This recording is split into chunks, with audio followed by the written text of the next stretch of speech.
Hello, welcome to Michelle Sews Again. I'm Michelle. It's Friday, so you know what that means. It's another hashtag Friday Sews Day.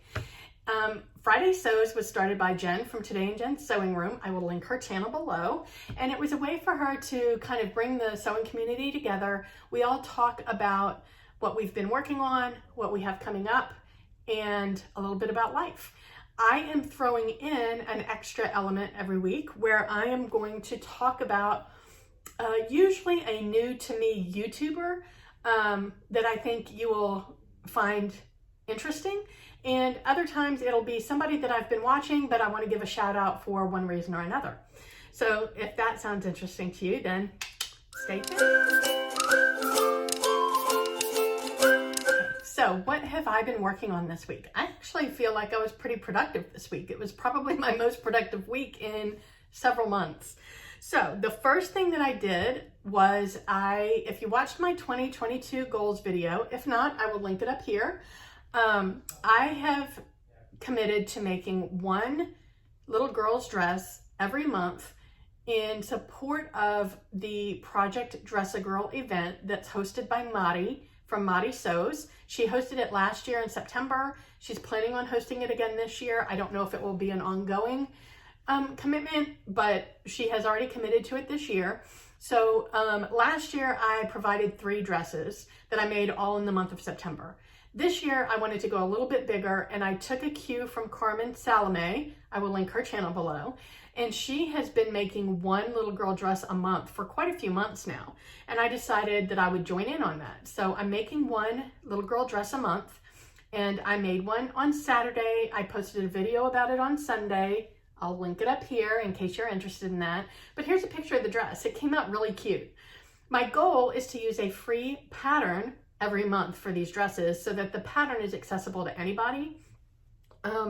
And so, yeah, I think that this one came out really cute. I used some Ankara fabric that I had in my stash, and I am really pleased with it. The next thing that I made was just on a whim. It has been a little chilly here in South Florida.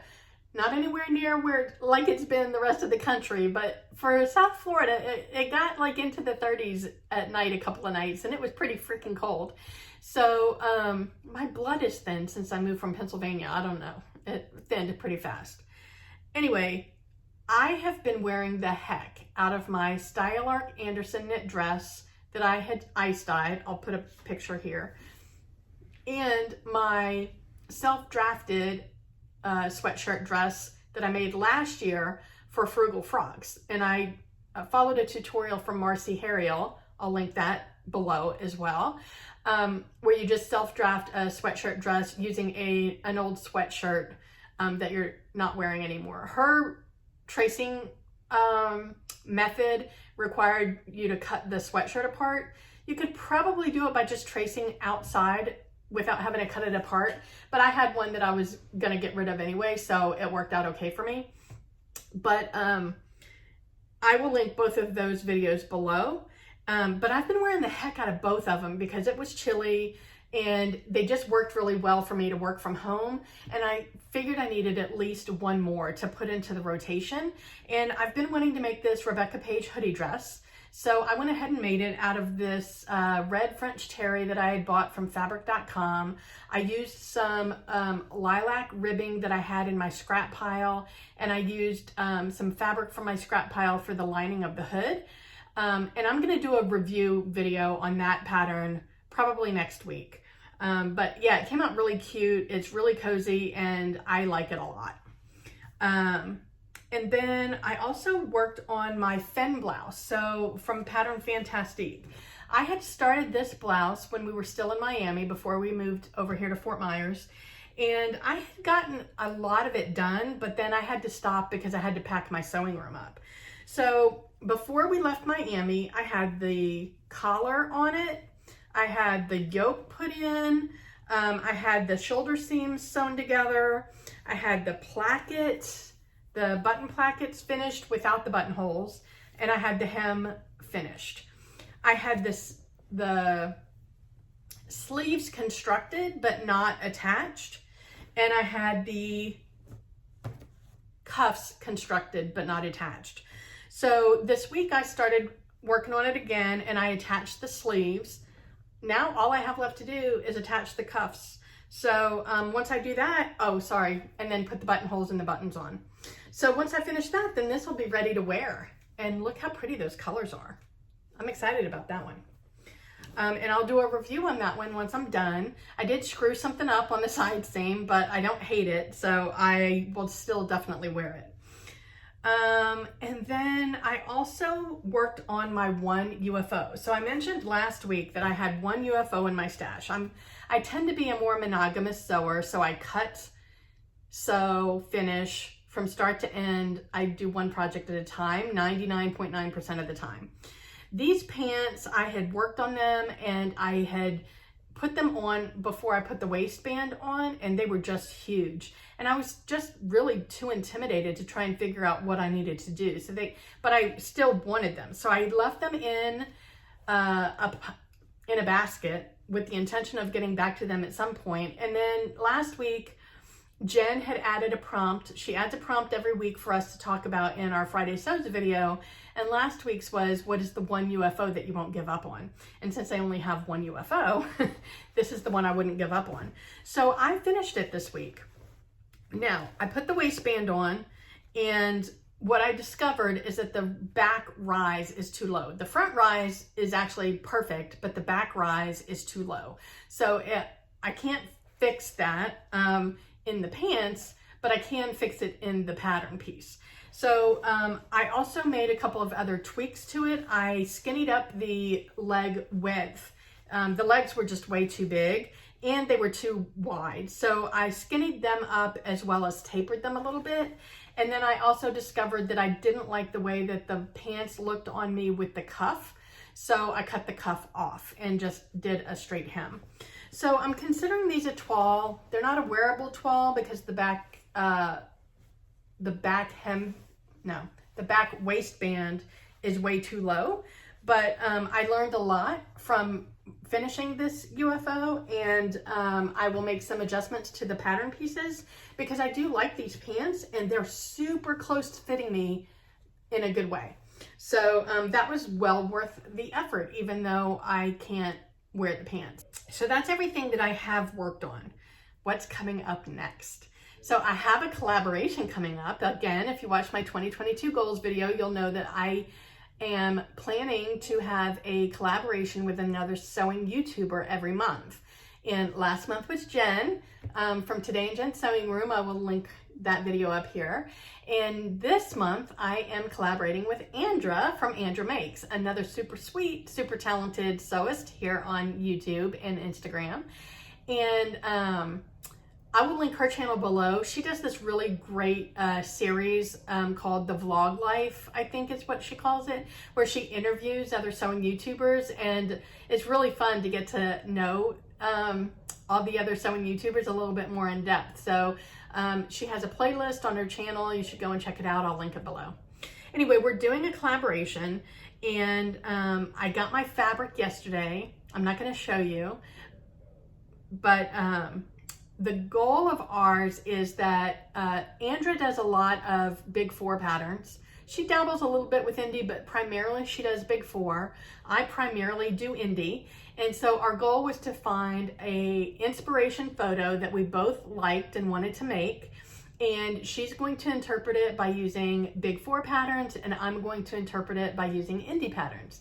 I've got my patterns picked out. I've got my fabric. I'm probably going to do a toile first. But our reveal video is not until the 23rd, but I think I'm going to spend some time working on a toile so that my final look fits really well, because I spent a lot of money on the fabric. I got it on sale, but it was still pricey. So that's what's going on there. I've also decided that once a month, I have a lot of goals for 2022, but once a month until they're finished, I had a handful of me-mades that I didn't get rid of when I did my closet purge, but they also are not in a place where they're wearable for me. They just need a little bit of a tweak. They're not UFOs because they're finished, they're completed, but they're just a little bit off. So my goal is, instead of being overwhelmed by the big pile of things that need to be tweaked, I am committing to myself that I'm going to work on one of them a month. And I feel like that is doable. So I zeroed in, I went through my all of the Me Mades. Now I put them in my closet here in my sewing room so that I always have visual contact with them. And what I decided was the first one that I was going to work on was one that I thought I could get a lot of wear out of sooner than later. So I actually picked my Paddington top that I made last month in my collaboration with Jen. This is like this close to being just right. I think that, you know, after looking at my twirl videos and everything, I figured that it's just a little bit too wide. So the only thing I need to do is take the side seams in just a little bit and it's gonna be perfect. So that's not gonna take me long at all. And then this top will be ready to go and I'll be able to wear it and show it off. So I'm excited about that. And then the other thing that I have coming up in the short term is, again, from my 2022 goals video, I said that I would do an ice dye project and film it for you every month. I didn't get around to that in January just because we moved into the apartment in the middle of the month, and we were still unpacking. I just never had an opportunity to get all that setup done. So this month I'm doing my ice dye project. I'm gonna do it this weekend. I'm gonna film it, so I'll post that next week. And I am going to ice dye a shower curtain for my bathroom. So if that sounds interesting to you, then stay tuned. As far as life goes, I don't really have anything new. Nothing. So we'll skip that section. Every week, I mentioned this last week, every week in Friday Sews, I am gonna start calling out a fellow sewing YouTuber. Most of the time, I think it's gonna be somebody that's new to me. Every once in a while, I will call somebody out that I've been watching, but maybe for one reason or another, I feel like they deserve a shout out. And this week's shout out is going to Christine from Christine Sews a Lot. I think she is so lovely. She's just got a very sweet, humble, personable personality. You feel like you're talking to a friend. And I want to call her out because she is super duper close to hitting 1,000 subscribers. And she's at like 930 something. So if you're not already subscribed to her, then please go and check her out. I think you will enjoy her. She is very talented. She started her sewing journey making heirloom little like infant dresses with smocking and things like that. And she's shown some of her work. It's just absolutely stunning. But she also does some tutorials and sew alongs. She does a lot of craft type things. She did a tutorial on how to make a popcorn bag, a microwavable popcorn bag for Christmas, and I think that was really popular. She's done some handbag or tote sew alongs. And then of course she does beautiful garments as well. So go and check her out. I will link her below, and let me know if you like her. Well, I know you will. This week's prompt from Jen is, what is your favorite color to sew? Well, I mean, all of them. I guess that's not really true. I like bright colors. I'm not much into the subdued neutrals. What I consider a neutral would be like an animal print. I will mix and match a black and white graphic print with all my colors. So black and white graphics is probably as close to neutral as you're gonna find. But I mean, you can see from my stash here, lots of bright colors, and I like all of them. I guess if I had to narrow it down, it would be a hard call between turquoise, purple, and pink. I mean, that's as narrow as I can get. Wherever you are, I hope the weather's amazing. I hope you're able to get some sewing in. And if you liked this video, here's a link to my Friday Sews playlist, and maybe you'll find something interesting in one of those. Thanks so much for joining me. I appreciate it. I'll talk to you next time. Bye.